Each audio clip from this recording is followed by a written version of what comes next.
Okay, so for today's deep dive, I want you to picture this. Mm. We're in the royal court of Mithila.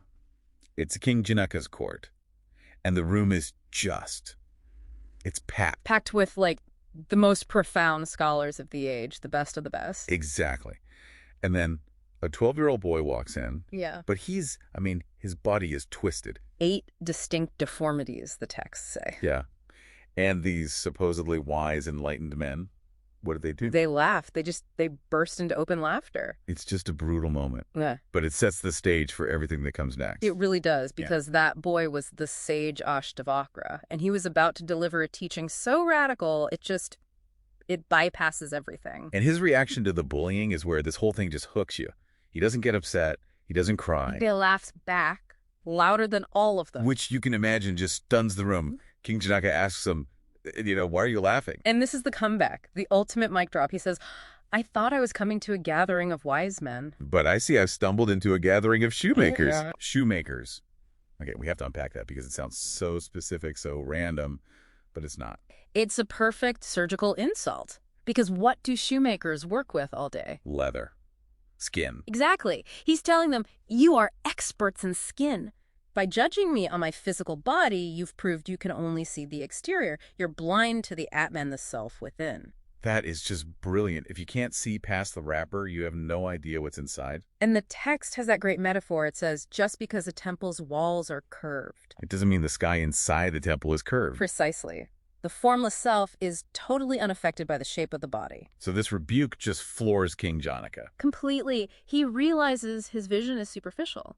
So he humbles himself and asks Ashtavakra for the truth, for liberation. And I love this part because Ashtavakra doesn't give him a list of chores. There's no go meditate for 20 years. No. He goes straight for the jugular. Yeah. He introduces the concept of the Sakshi, the witness. The witness. So what is that exactly? He tells Janaka, you are not earth, water, fire, or air. You are the witness of them. And he warns him about what he calls the black snake of egoism. The black snake. That's the belief that I am the doer. Yes, that's the venom, the belief that I am acting, I am making decisions. Ashtavakra says the antidote is the nectar of faith, that you are the actionless observer. So you don't actually do anything. You witness the doing. You witness it happening. It's a massive shift. Most self-help is about becoming a better doer. Right, but this says you don't need to become anything. You realize you are already free. You just have to stop identifying with the snake. And that leads to this incredible climax of the story, the stop moment. This is my favorite part. So Janaka is out in the forest with the sage.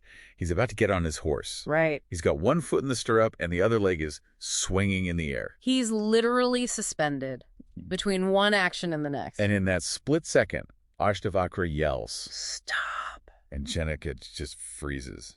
He freezes. But it's not just his body, his mind stops. The whole momentum of the doer, the guy trying to get on the horse, it just vanishes. Wow. And in that gap, that silence, he gets it. He realizes the world is like a dream, a world boat, drifting in the boundless ocean of his own consciousness. So his enlightenment didn't take a lifetime. It happened between the ground and the saddle. Because it's a process of subtraction, not addition. You just subtract the false idea of who you are. Okay, that is heavy. So let's bring it down to earth for a second. We aren't all kings mounting horses.